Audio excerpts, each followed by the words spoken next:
This video is brought to you by Database Mart. More information link in the description.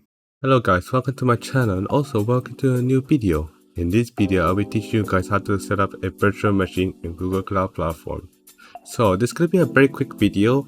It's basically because I want to show you guys how to set up a virtual machine and how to set up firewall and how to utilize using the SSH client and like PuTTYGen and Bitbuy SSH client.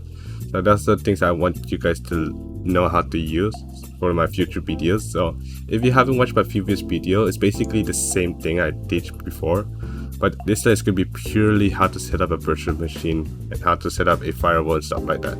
So it'll be very beginner friendly and easy to follow. So let's get into it.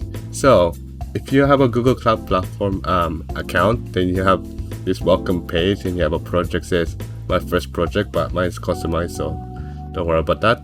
So the two things that we're going to be using in this video will be Compute Engine to create your virtual machine and BCP network, which will be setting up your firewall. So those are the only two things we're going to be using, okay?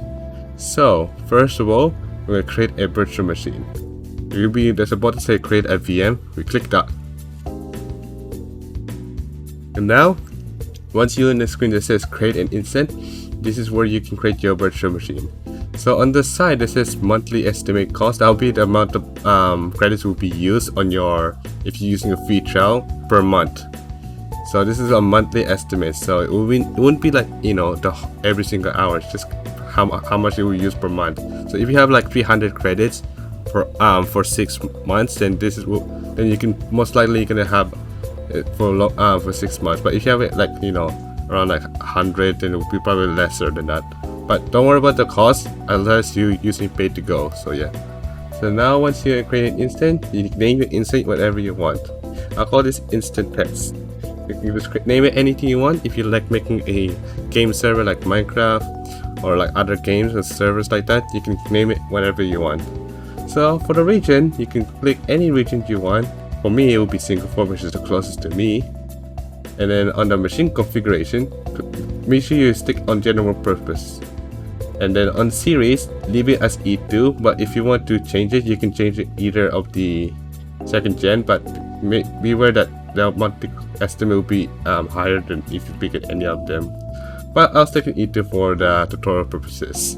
So the machine type, you can customize it as much as you want. You can pick spare core, standard, or high memory. On high memory, if you want to go 16GB, you can, but don't go beyond that, okay? But you can pick 16GB on high memory or any of the 3 standard in here, like 32 standard, or you can stick on the share core. So for me, I'll be sticking the 4GB memory for the tutorial purposes, as I say. And then next, don't need to worry about this if you're setting a Linux server. On the boot disk, you're gonna go change, and you have to pick between Debian or Ubuntu if you're a beginner. So for me, I'll be using Ubuntu, which is easiest to use.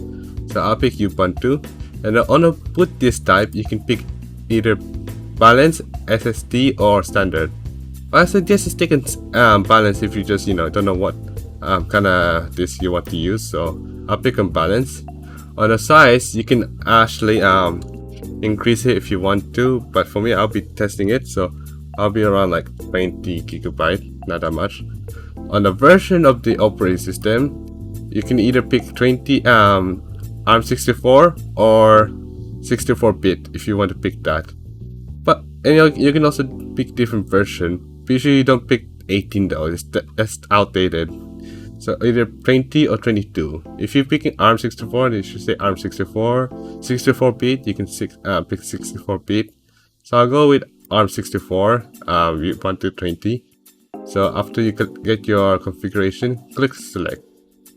If it says it doesn't must be 64 compatible, it means you have to pick 64-bit, because it depends on the virtual you know, the machine configuration. It depends what you set it up for. So I'll be going for 64-bit. Click select, and on the firewall you can allow HTTP traffic or HTTPS traffic, which we're going to configure on the other section. So for now, we just leave it as blank. And then once you get everything done, You can check advanced option if you want to, and you can set up a secure boot, DPM, and stuff like that if you want to set it up. But for the SSH, we're going to set it up on the compute engine instance. So once you get it all set up, you click create. And once the instance is creating, when you go to the side on the navigation menu, go to BCP network. But if you don't have it pinned, it will be on the side under networking, and you go to firewall. Once you're on the firewall page under this BCP network, you can click create a firewall rule. You click that and you name any firewall you want. So I'll go to the firewall test. You can turn on logs if you want to, but I would leave it blank. You don't have to worry about those. A target, you can pick either a specific target tag which you should have set it up, but for all testing purposes, you should just select all instance of the network, which selects all the instances that you have running on your Google Cloud. So I'm going to click on that. The source of the IP range, just type 0.0.0.0.0, and then on port you can open a specific port like this, or like DPC, UCC, or other. And then to add multiple ports, you can type 22 and then you do comma and then 3, 3, 7, 8, 9, or stuff like that. Or if you want to put multiple ports for that specific protocol. But for us, we'll be testing for any testing really. So you just type any number. I'll type 22 for SSH. It can be whatever port you want. You can edit it afterwards. So if you want to change it, stuff like that, you can edit it.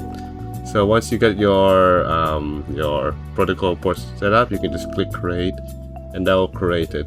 Now once it's creating, we'll go back to compute engine, which is under compute if you don't have it pinned. And we're gonna go scroll down and you see settings and you go metadata. And you go on metadata page, you go SSH key. You already have one set up, but if you don't have one, you click edit and then add item if you don't have it. Already have an SSH key, and you just use the program called PuTTY or PuTTYgen if you have it installed, and then you just click generate, and just randomize it like so. And then once it gets generated, you just copy paste the public key, Control C, paste it to here, click save. And then make sure we save this PuTTYgen on save private key. And then press yes, and that will open a file explorer which I will save. Now once your PuTTY key is saved, make sure you remember the key comment, which is going to be your username for your PuTTY, your SSH. So remember that. So once you have it all set up, then we go back to PM Instant, and you have two ways to connect it. You can either use the Google Cloud inbuilt SSH client, or the more better way, because it's easier, is to use the program called Bitbuys SSH client, which I already demonstrated in the previous video, but I have all the downloads in the link in the description. So on this